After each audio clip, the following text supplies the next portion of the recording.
نحمده ونصلي ونسلم على رسوله الكريم أما بعد فأعوذ بالله من الشيطان الرجيم بسم الله الرحمن الرحيم إن الله لا يغير ما بقوم حتى يغيروا ما بأنفسهم صدق الله العظيم الصلاة والسلام عليك يا رسول الله الصلاة والسلام عليك يا حبيب الله الصلاة والسلام عليك يا نبي الله الصلاة والسلام عليك يا نور الله وعلى آلك وأصحابك يا حبيب الله صلی اللہ تعالی علیہ وسلم۔ الحمدللہ سرکار صلی اللہ علیہ وسلم کی نالین پاک کے صدقہ و طفیل، غوث و خواجہ کے صدقہ و طفیل، سیدنا مخدوم مہائمی اور سیدنا بہاؤالدین شاہ بابا اور دیگر اولیاء کرام علیہم الرضوان کے صدقہ و طفیل اور آپ سب کے تعاون سے، شرکت کے ذریعے اور دیگر چیزوں کے ذریعے وادی نور کا سنی اجتماع کامیابی اور کامرانی سے ہمکنار ہوا۔ اللہ آئندہ سال اس سال سے بہتر طریقے سے ہمیں کرنے اور لوگوں کو آنے کی توفیق عطا فرمائے۔ اس وقت میری نگاہوں کے سامنے کچھ نئے چہرے بھی نظر آ رہے ہیں، تو ایسا لگتا ہے کہ وادی نور کی دعوت کو ان لوگوں نے قبول کیا اور آج وہ یہاں پر ہفتہ واری اجتماع میں حاضر ہیں۔ آج کا موضوع آپ جانتے ہیں کہ کیسے بہتر انسان بنے۔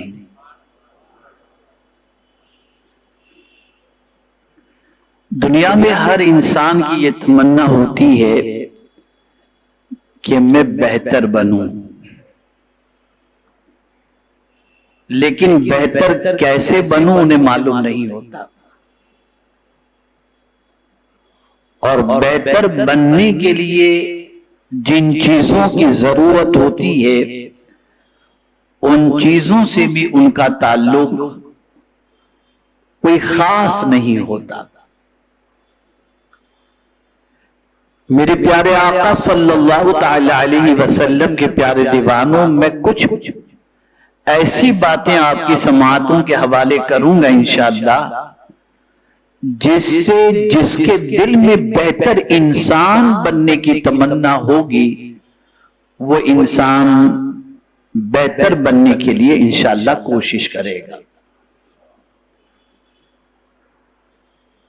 میں یہ نہیں کہتا کہ آپ میں سے کوئی بھی بہتر انسان نہیں، آپ سب انسان ہیں، ہم سب انسان ہیں، لیکن جب ہم دنیا کے انسانوں کی طرف نظر دوڑاتے ہیں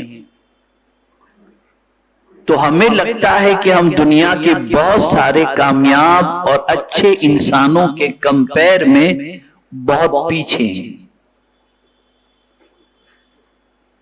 میں یہاں پر اپنا ایک بہت مشہور سمجھانے والا جملہ سماعتوں کے حوالے کروں تاکہ آپ اچھی طرح سے سمجھ سکیں۔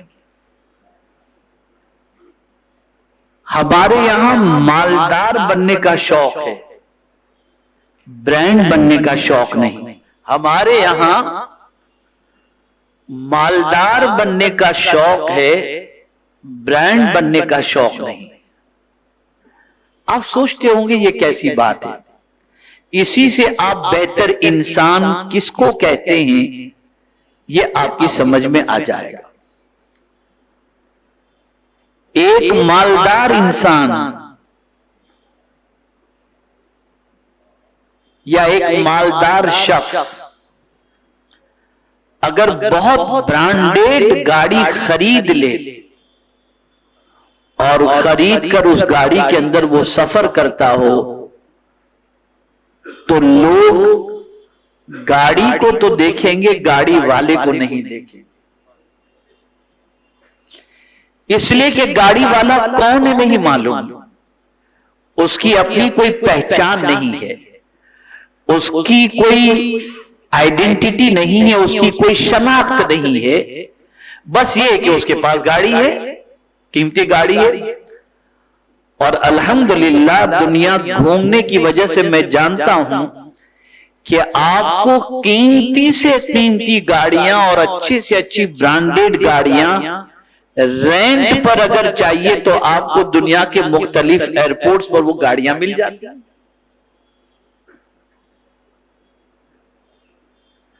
تو ایک اننون پرسن اگر قیمتی گاڑی کے اندر سفر کرتا ہے تو آدمی گاڑی کو تو دیکھتا ہے، گاڑی والے کو یا گاڑی سے اترنے والے کو نہیں دیکھ، پتہ نہیں کون بندہ ہے، اللہ معلوم کہاں سے آ گیا، یار اس کے پاس یہ گاڑی کیسے آ گیا۔ لیکن جو بہتر انسان ہوتا ہے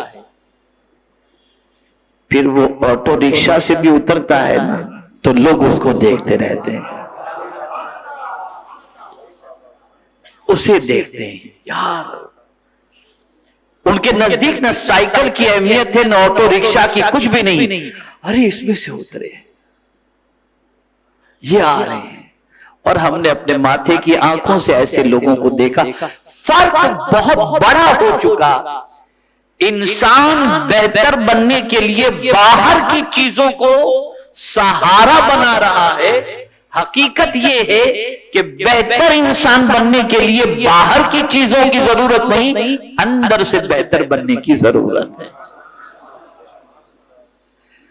میں ایک اپنے بہت اچھے ساتھی بلکہ تحریک کے نگراں الحاج مولانا عارف پٹیل قادری صاحب جو برطانیہ میں ہوتے، ان کی والدہ کا آج ہی انتقال ہوا، انا للہ و انا الیہ راجعون، تو تدفین سے میں آیا، اس لیے ورنہ مجھے اس کو بہت اچھی طرح سمجھاتا ہوں، چلیے آج تھوڑا سمجھا دو۔ علماء تشریف فرمائے، مفتیان کرام تشریف فرمائے، تھوڑا سا میں سمجھاؤں یہ قرآن کے اندر اس طریقے سے کیوں ہے۔ ایک طرف تو قرآن کہہ رہا ہے ان اکرمکم عند اللہ، نہیں لقد کرمنا بنی آدم، ہم نے بنی آدم کے سر پر تاج کرامت رکھا۔ کہیں فرماتا ہے لقد خلقنا الانسان فی احسن تقویم، ہم نے انسان کو اچھی ساخت پر پیدا فرمایا۔ ایک طرف تاج کرامت بھی ہے، ایک طرف اچھی ساخت میں پیدا کرنے کی بات بھی ہے، اور کہیں اللہ عز و جل ارشاد فرماتا ہے کان جہولا،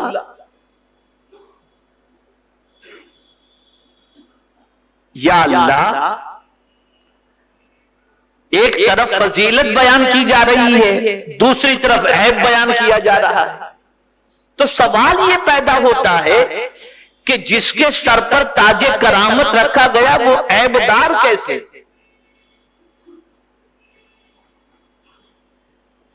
اور یہ میں نہیں کہہ رہا، یہ قرآن کہہ رہا ہے، اس کو تھوڑا سا سمجھ لو۔ میرے پیارے آقا صلی اللہ تعالی علیہ وسلم کے پیارے دیوانوں، جب انسان کو دو چیزوں کے ذریعے آپ سمجھیں گے تو آپ کو یہ چیز سمجھ میں آئے گی۔ انسان کا جسم بنا ہے آگ، مٹی، پانی، ہوا سے، اور انسان کے اندر جو چیز ہے جو اس پورے جسم کو متحرک رکھتی ہے وہ ہے روح۔ توجہ چاہوں گا، ہے ذرا گاڑا مضمون، لیکن علماء بھی ہیں، طلباء بھی ہیں، میں چاہوں گا تھوڑا سا عقل کا دریچہ کھل جائے تاکہ سمجھ میں آئے کہ کس طریقے سے جو ہے عوام کی ذہن سازی ہوتی ہے۔ ایک ہے جسم، ایک ہے روح۔ جو جسم بنا ہے اللہ عز و جل نے جن چیزوں سے بنایا، ان چیزوں کے اندر خاصیت ہے۔ کسی میں اجلت، آپ دیکھتے چلے جائیں، مٹی کے حوالے سے، آگ کے حوالے سے، پانی کے حوالے سے، آگ فوراً جلا دیتی ہے، پانی بجھا دیتا ہے، ہوا تیز ہوتی ہے، یہ ساری چیزیں آپ کو ملیں گی۔ انسان ان چیزوں سے بنا ہے۔ تو اگر اس اعتبار سے دیکھا جائے، مادی چیزوں کے اعتبار سے، تو انسان میں نقص ہے۔ اور یہ جو کہا گیا لقد کرمنا بنی آدم، تو اگر بندہ جسمانی اعتبار سے کمزور ہے اور روح کے اعتبار سے طاقتور ہے، تو اس سے سر پر کرامت کا تاج رکھا گیا۔ اور اگر جسم کے اعتبار سے طاقتور ہے اور روح کے اعتبار سے کمزور ہے، تو یہ ساری خامیاں اس کی زندگی سے زیادہ ہوتی نظر آئیں۔ اولیاء نے اسی لیے جسم پر محنت کرنے کی بجائے اور جسم کو زیادہ غذا دینے کی بجائے انہوں نے روح کو زیادہ غذا عطا فرمائے۔ جب روح کو انہوں نے زیادہ غذا عطا فرمائی تو قرآن کا یہ فرمان واضح طور پر سمجھ میں آ گیا، لقد کرمنا بنی آدم۔ تو میں یہ سمجھتا ہوں کہ اب اچھی طریقے سے کسی حد تک بات آپ کی سمجھ میں آ گئی ہوگی۔ اسی کو دوسرے اینگل سے دیکھیں، آج ہم لوگ جتنے بیمار ہوتے ہیں، اللہ والے اتنے بیمار نہیں ہوتے تھے۔ تو اس کے سلسلے میں میرے استاد گرامی بڑی پیاری بات فرماتے ہیں جسم اس وقت کمزور ہوتا ہے جب روح کمزور ہوتی ہے، اور جسم اس وقت طاقتور ہوتا ہے جب روح طاقتور ہوتی ہے۔ اولیاء غذا سے طاقتور نہیں بنتے تھے، اللہ کے ذکر سے طاقتور بنا کرتے تھے۔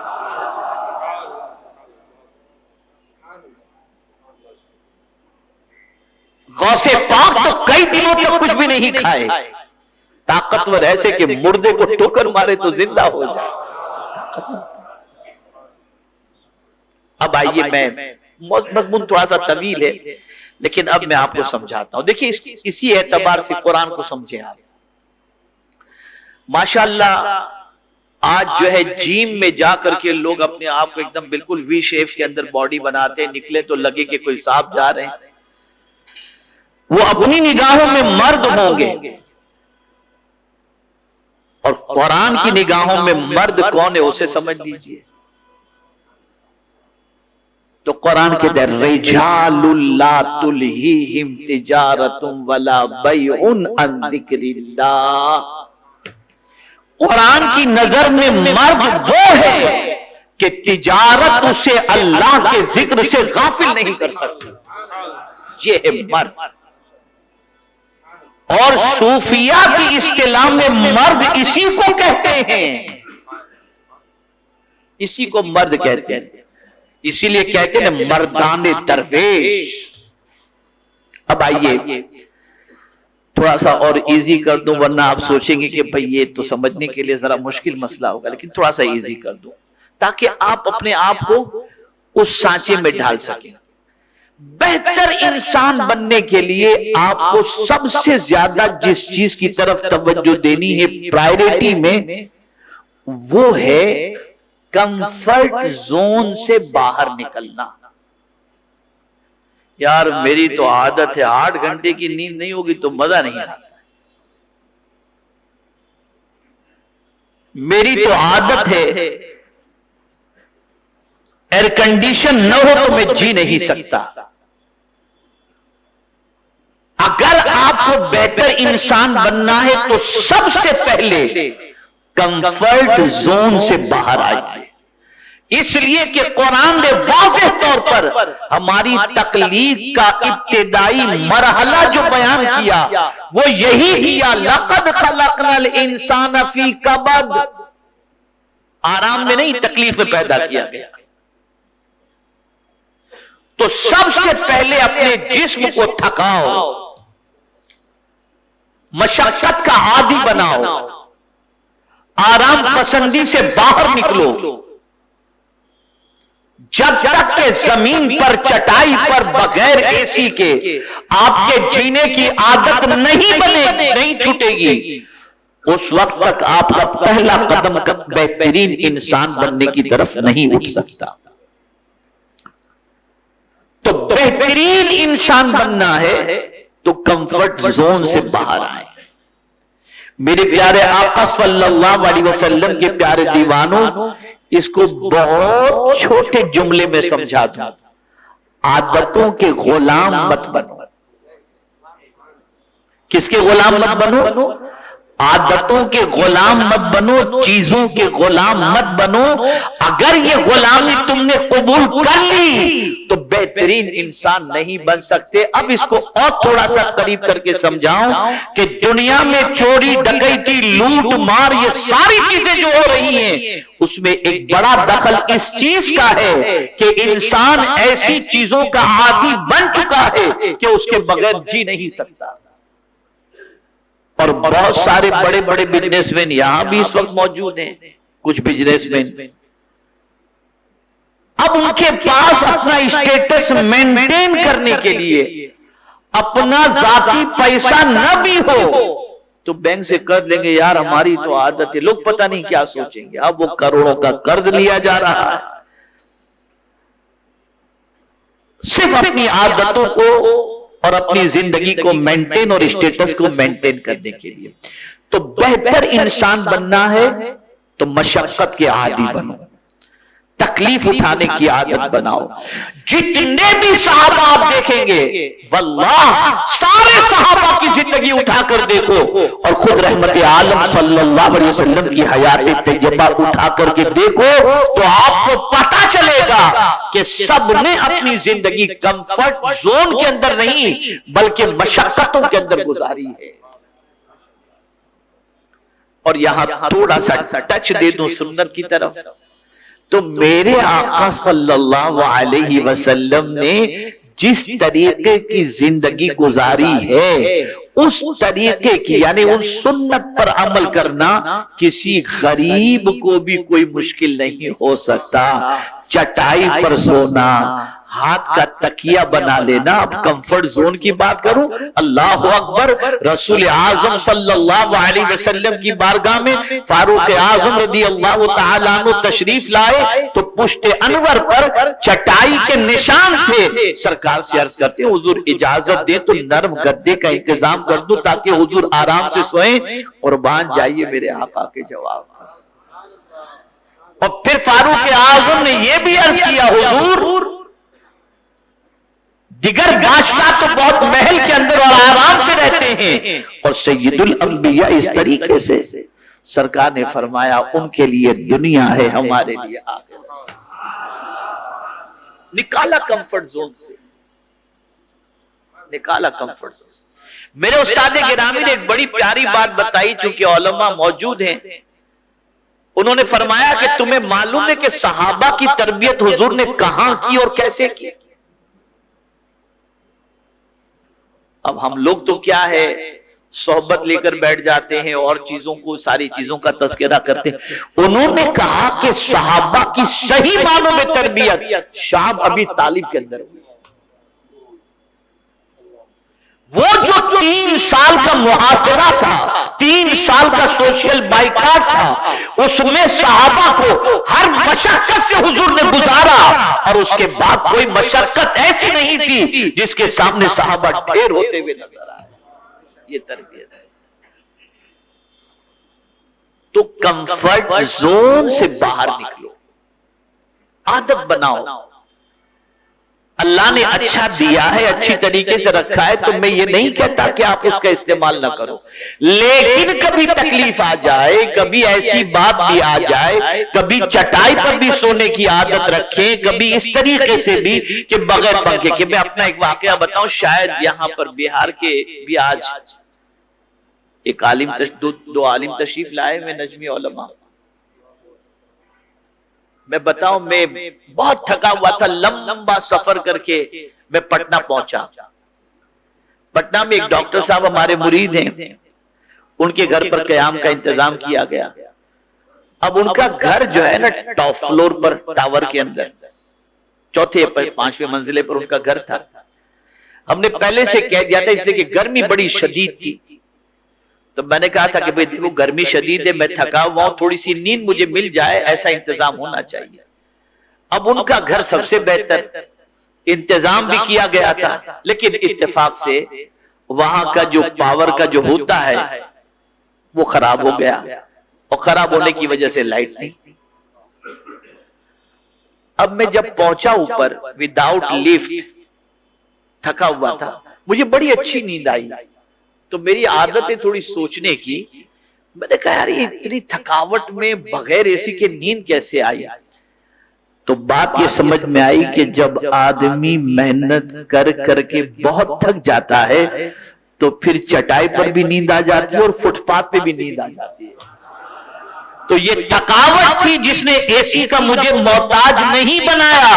واللہ میں کہتا ہوں اگر مسلمان چاہے عبادت کر کے, چاہے محنت کر کے تھک جائے, اسے کسی چیز کی حاجت نہیں.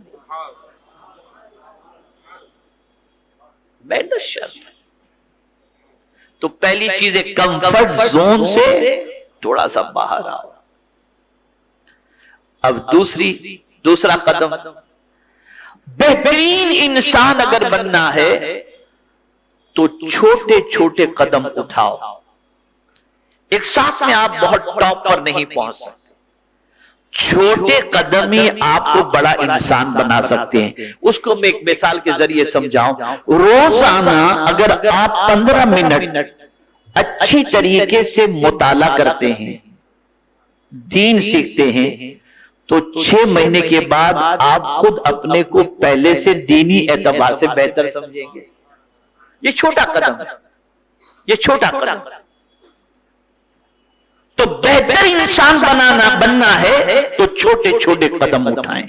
جب آپ چھوٹے چھوٹے قدم اٹھائیں گے تو انشاءاللہ العظیم ان چھوٹے قدموں کے ذریعے آپ دیکھیں گے, ان چھوٹی چھوٹی چیزوں کے ذریعے آپ اپنے اندر بہترین تبدیلی پائیں گے. دوسرے اینگل سے آپ کے اندر سگریٹ کی بہت عادت ہے, گٹکے کی بہت عادت ہے, آہستہ آہستہ چھوڑیں. ایک وقت آئے گا کہ آپ کی یہ عادت نکل جائے گی, یہ عادت نکل جائے گی. تو آپ کو بہترین انسان بننا ہے تو چھوٹے چھوٹے قدم بھی اٹھانا شروع کریں. تیسری چیز, آپ اگر بہترین انسان بن جائیں گے تو لوگ کہیں گے یار یہ کیسے اتنا بڑا بن گیا, کل تک تو یہ ایسا تھا, آج اتنا بڑا کیسے بن گیا. تو اپنے اندر لوگوں کے طعنوں کو برداشت کرنے کی طاقت پیدا کی اور اس کا ریئیکشن نہ کریں. آپ ریئیکٹ نہ کریں, اس لیے کہ یاد رکھیں ایکشن کی عمر ہوتی ہے, ریئیکشن کی عمر نہیں ہوتی. ایکشن کی ایج ہوتی ہے, ریئیکشن کی ایج نہیں ہوتی. اس لیے ہمیشہ یاد رکھیں کہ جب آپ کامیابی کے راستے پر بڑھ رہے ہیں بہت سارے طعنے آئیں گے, حسد کے شکار ہوں گے, آپ کے خلاف منصوبہ سازیاں ہوتی رہیں گی, لیکن بس ایک ہی چیز, جیسا کہ فقیر نے بہت پہلے ایک نعت کہی تھی, میں نے رخ کر لیا مدینے کا. بس کون کیا کہتا ہے اس کی پرواہ نہ کرو. یہ بات میں اس لیے کہہ رہا ہوں کہ حوصلہ ٹوٹ جاتا ہے. اگر کوئی تانا دیا حوصلہ ٹوٹ گیا. میں نے ایک بگڑنے والے کو دیکھا ہے جو بگڑ کر کے سدھر گیا تھا, لیکن پھر کچھ باتوں کی وجہ سے پھر سے وہ بگڑ گیا, پھر سے وہ بگڑ گیا. اور ہماری سوسائٹی بھی, معاشرہ بھی ایسا ہے کہ اس کی پوزیشن ایسی ہے کہ اگر کوئی سدھرتا ہے تو اس کو تانا ضرور دیتے ہیں. ارے یہ سوچو بے کھا کے معاذ اللہ بلی حج کو چلی, پتہ نہیں یہ کب سے سدھر گیا, یہ کل تو یہ کرتا تھا آج ایسا. یہ نہیں کہ سدھرنے والے کو سینے سے لگایا جائے, سدھرنے والے کو گلے سے لگایا جائے, یہ نہیں, تانا دیں گے. تو یہ آپ کے لیے بہت بڑا امتحان ہوتا ہے کہ جب آپ کامیابی کے راستے پر چلتے ہیں نا تو حاسدین بھی پیدا ہوں گے اور تانے بھی آپ کے لیے آئیں گے, اسے برداشت کرنا ہے. چوتھی چیز, یہ دو باتیں اب جو میں عرض کرنے جا رہا ہوں نا، اگر اسے آپ اپنی زندگی میں امپلیمنٹ کر لیں گے نا تو میں پورے کانفیڈنس کے ساتھ کہتا ہوں انشاءاللہ آپ کا ہر آنے والا دن آپ کو پہلے سے بہتر بنا دے گا۔ یہ دو باتیں جو اب میں عرض کرنے جا رہا ہوں۔ پہلی چیز، یوٹیوب پر دیکھو وہ یہاں تک پہنچ گیا، وہ اتنے ویوز، اتنی مقبولیت، اتنا پیسہ۔ ہم کمپیر کرتے ہیں، توجہ چاہوں گا میری بات پر، ہم دوسروں سے خود کو کمپیر کرتے ہیں اور احساس کمتری کے شکار ہو جاتے ہیں، انفیریٹی کمپلیکس کا۔ میں آپ کو ایک فارمولا دیتا ہوں، سب سے کمپیر کرنا بند کرو، خود سے کمپیر کرنا شروع کرو۔ اپنے سے کمپیر کیسے کرنا؟ میں جو کل تھا کیا آج اس سے بہتر بنا ہوں؟ یہ اپنے اندر پیدا کریں۔ تو جب اپنے سے کمپیر کریں گے، یار میں پہلے کتنا بگڑا ہوا تھا، اللہ کا شکر ہے 5 وقتہ نماز کا پابند ہو گیا، پہلے میری یہ بری عادت تھی، اللہ کا شکر ہے یہ عادت نکل گئی۔ جب خود سے کمپیر کرنا شروع کریں گے تب جا کر آپ بہترین انسان بن سکیں گے۔ خود سے کمپیر کرو۔ آپ دوسروں سے کمپیر کر کے کیا کریں گے؟ آپ دیکھیں پہلے آپ میں کیا خامیاں تھیں، کیا برائیاں تھیں، کیا غلطیاں تھیں، ان ساری غلطیوں کو اپنی زندگی سے نکال کر سب سے پہلے تو مائنڈ سیٹ کرنا ہے کہ مجھے بہترین انسان بننا ہے۔ اس کے لیے یہ فارمولا ہے، جسے کچھ کرنا ہی نہیں اس کے لیے نہیں ہے، تو خود سے کمپیر کریں۔ پانچویں چیز، چوتھی چیز یاد رہے گی نا، کمپیر کسی یوٹیوبر سے نہیں کرنا، کمپیر خود سے کرنا ہے۔ میں کل تھا اس سے آج بہتر ہوا یا نہیں، کل سے زیادہ میرے پاس نالج آئی یا نہیں، کل سے زیادہ میری کچھ اچھی عادتیں ہوئی یا نہیں، کل سے زیادہ میں ایک اچھا انسان بن سکا کہ نہیں، کل سے زیادہ لوگ مجھ سے پیار کرنے لگے کہ نہیں، اس کو دیکھنا ہوگا۔ تو اپنے سے کمپیر کریں۔ اور میں نے کہا تھا دو چیزیں خاص طور پر، ایک تو کمپیر، اور پانچویں چیز ہے خود کو معاف کریں۔ کیا کریں؟ بولیے، خود کو معاف کرنا سیکھیں۔ یار مجھ سے یہ غلطی ہو گئی، میں نے یہ کر ڈالا، اب کیا ہوگا؟ نہیں، جو ہوا سو ہوا، ہو گئی غلطی، اب آئندہ نہیں ہوگی۔ آدمی پریشان اسی میں ہو جاتا ہے اور اپنی زندگی کا بیشتر وقت اسی میں خرچ کر دیتا ہے کہ مجھ سے یہ نہیں ہونا چاہیے تھا، مجھے یہ کرنا چاہیے تھا۔ میرے پاس آج ایک بچہ آیا جو سی اے کا ایگزام دینے والا ہے، ڈپریشن کا تھوڑا سا شکار تھا، مجھ سے تھوڑا سمجھنے کے لیے آیا اور اس نے کہا کہ حضرت ایسا ہے ویسا ہے، یہ سب بتاتا رہا۔ میں نے کہا بیٹا ایک سوال میں تم سے پوچھتا ہوں، اپنی پاسٹ کی بھی بات کی اور فیوچر کی بھی بات کی۔ تو میں نے اس بچے سے بتایا، نوجوان سے، کہ بیٹا مجھے یہ بتاؤ کہ تم 4 سال کی عمر کے تھے تب خوش تھے یا ابھی ہو تو خوش ہو؟ اس عمر میں ہو تو خوش ہو یا تم 4 سال کی عمر کے تھے تب خوش تھے؟ بولے حضرت 4 سال کی عمر میں کوئی ٹینشن ہی نہیں تھا، بہت خوش تھا۔ میں نے کہا ٹینشن چھوڑیے، 4 سال کی عمر میں خوش تھے نا؟ کیوں خوش تھے؟ یاد رکھیے گا، کیوں خوش تھے؟ وجہ یہ ہے کہ 4 سال کی عمر کے بچے کو نہ پاسٹ کا کوئی ٹینشن ہوتا ہے نہ فیوچر کا کوئی ٹینشن ہوتا ہے، وہ تو پریزنٹ میں جی رہا ہوتا ہے۔ ابا کھلونا چاہیے، دیے تھوڑی دیر کھیلا، توڑا پھینکا، ٹوٹ گیا، اس کا بھی غم نہیں، آگے ملے گا کہ نہیں ملے گا اس کا بھی ٹینشن نہیں۔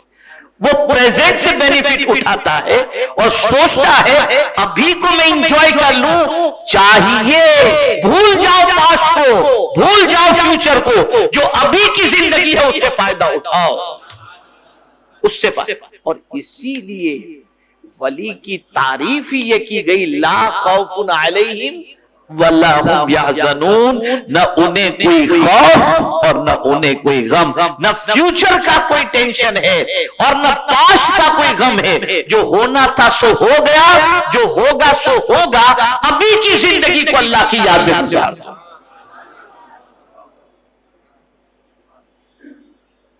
اس چیز کو تو خود کو معاف کرنا سیکھیں. ٹھیک ہے، ہو گئی غلطی، اب نہیں کریں گے. اس میں سدھار کیسے؟ اور میں اگر اسی پر گفتگو کروں تو آپ کی عقل دنگ رہ جائے گی. ایسے ایسے واقعات کتابوں کے اندر موجود ہیں اولیاء کے کہ آپ اگر سنیں گے تو آپ کو حیرت ہوگی کہ یہ کس طریقے سے اللہ عز و جل نے ان لوگوں کو مرتبہ ولایت پر پہنچایا. حضرت حبیب عجمی رضی اللہ تعالیٰ عنہ کو دیکھ لیجئے، کیا تھے؟ انٹریسٹ کا کاروبار، یہ ساری چیزیں تھیں توبہ سے پہلے. لیکن جب حضرت حسن بصری علیہ رحمہ کے ہاتھوں پر انہوں نے توبہ کی، اب آپ سوچئے انٹریسٹ کا کاروبار تھا، گلی سے گزرتے تھے تو بچے کہتے تھے ہٹ جاؤ، یہ سود خور کی جو ہے پیر کی مٹی ہماری طرف اٹھ کر کے نہ آئے ورنہ ہم تباہ ہو جائیں گے. لیکن یہی حبیب اعظمی جب حضرت حسن بصری علیہ رحمہ کے ہاتھوں پر توبہ کر کے پلٹتے ہیں تو بچے کہتے ہیں راستہ دے دو، اللہ کے ولی آ رہے ہیں. اگر کوئی کہے کہ چینج نہیں ہو سکتا، میں اس فارمولے کو نہیں مانتا. اگر یہ بات صحیح ہوتی تو قرآن کبھی نہ کہتا ان اللہ لا یغیر ما بقوم حتی یغیر ما بانفسہم، کہ بے شک اللہ اس قوم کی حالت کو نہیں بدلتا جو قوم خود اپنی حالت نہ بدلے. ہم بدلیں گے، ہمارے حالات بدل جائیں گے. چلیے اور تھوڑا سا آگے بڑھیے. چھٹی چیز، آج ہمارے محلوں میں نوجوانوں سے پوچھتے ہیں کہ کیا کرتے ہو؟ ٹائم پاس کرتے ہیں. الیاذ باللہ. جو قوم ٹائم پاس کرنے کی عادی ہو ٹائم بھی اسے پاس کر دیتا ہے. پاس سے وہ کامیاب والا نہیں، سمجھ لیجئے آپ. مرنے والے کو بھی کہتے ہیں نا، کہتے ہیں نا پاس ڈبے، کہتے ہیں. ٹائم کی قدر کرو. بادشاہ وقت بھی پوری بادشاہت دے کر گیا ہوا وقت نہیں لا سکتا، اس لیے وقت کی قدر کرو. اور وہ بندہ بہترین انسان بن سکتا ہے جو اپنے ٹائم کو یوٹیلائز کرے اور ٹائم کو ضائع کرنے سے بچے. خدا کے لیے یوٹیوب، واٹس ایپ، اس کے اوپر اپنا ٹائم ضائع نہ کرو. ایک بار جو ٹائم چلا گیا وہ پلٹ کر کے واپس نہیں آئے. تو ٹائم کی قدر کرو. ساتویں چیز، ان صحبتوں سے بچو، ان لوگوں کی جن کی صحبت میں بیٹھنے کے بعد گھٹیا انسان بننے کا جذبہ ہو، بہتر انسان بننے کا جذبہ ہو. ان سے بچو آپ. ان سے ان کا راستہ چھوڑ دو، تعلق توڑ دو ان سے. آج ہمارے معاشرے کے اندر دادا گیری، گنڈا گردی، بھائی گیری، گالی گلوچ یہ کیوں ہے؟ اس لیے کہ ایسے ماحول میں پرورش ہو رہی ہے. کیا وجہ ہے کہ پڑھا لکھا انسان ایسے محلوں سے بھاگ کر ان محلوں میں جاتا ہے جہاں پڑھے لکھے لوگ رہتے ہیں؟ وجہ یہی ہے کہ وہ نہیں چاہتا کہ میرے بچوں کو ایسے لوگوں کی صحبت ملے. غلط صحبت سے بچو، غلط سنگت سے بچو.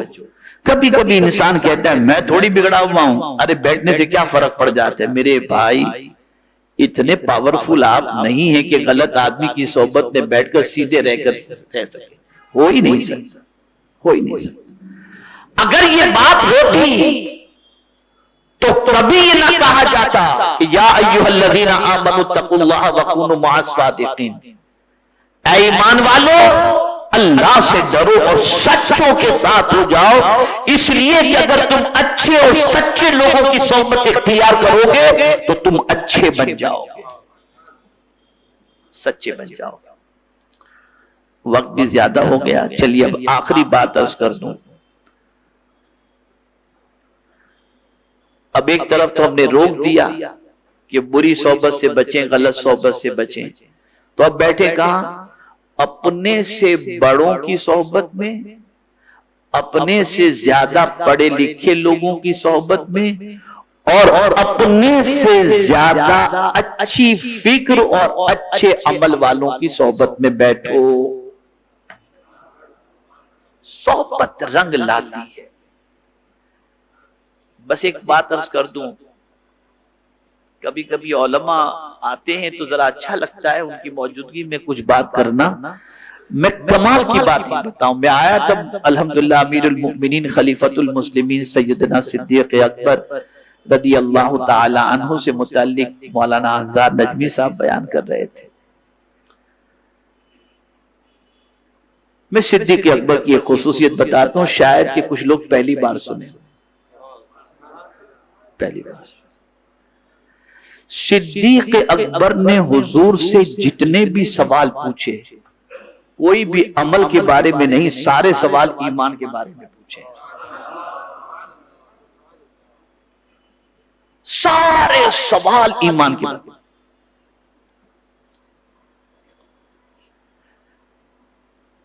وجہ کیا تھی؟ حضور کی صحبت ملی تھی. اور اسی لیے سرکار نے فرمایا کہ میزان پر ساروں کے ایمان کو رکھ دیا جائے اور ابو بکر کے ایمان کو رکھ دیا جائے تو ابو بکر کا ایمان سب کے ایمان پر بھاری پڑ جائے. سوال ایمان پر. یہ سوال کا جذبہ کیسے پیدا ہوا؟ اچھی صحبت کی بنیاد، حضور کی صحبت کی بنیاد پر. تو جب بڑوں کی صحبت اختیار کرو گے سوچ بنے گی، جب بڑوں کی صحبت اختیار کرو گے فکر بنے گی، جب بڑوں کی اور پڑھے لکھوں کی صحبت اختیار کرو گے تو تمہارے اندر جو ہے ایک اچھا بننے کا جذبہ پیدا ہوگا. ہمارے یہاں صحبت تو اختیار کی جاتی ہے. میرے بہت سارے ایسے نوجوان چہرے بھی مجھے آج نظر آ رہے ہیں کہ جو بالکل نئے ہیں. آپ لوگ اچھی طرح سے جانتے ہوں گے کہ معاشرے کے اندر کون نوجوان چھوکرا، پڑھے لکھے کی بات نہیں کر رہا ہوں، میں لفظ بھی ایسا استعمال کر رہا ہوں کہ آپ سمجھ جائیں. کون نوجوان چھوکرا کل ہاتھ گاڑی چلاتا تھا، آج اس کے پاس مرسیڈیز کیسے آ گئی؟ تو پتا چلا یہ ڈرگ کا کاروبار کرتا ہے، یہ فلاں غلط کام کرتا ہے. بس آدمی کو چسکا چڑھ گیا، میں بھی بی ایم ڈبلیو میں گھوموں گا، چل پڑا اس راستے پر. خدا کے لیے ایسوں کی صحبت اختیار نہ کرو، ایسوں کی صحبت اختیار نہ کرو. اب آخری بات میں عرض کر دوں کہ بہترین انسان کی نظر ہی میں ہو وہ بہتر انسان نہیں ہے. بہتر انسان وہ ہے جو مصطفیٰ کی نظر میں بھی بہتر اور حضور اللہ کی نظر میں بھی بہتر. ایک سوچ بناؤ کہ ہم اللہ کے نزدیک بہتر کیسے بنے، ہم حضور کے نزدیک بہتر کیسے بنے صلی اللہ علیہ وسلم.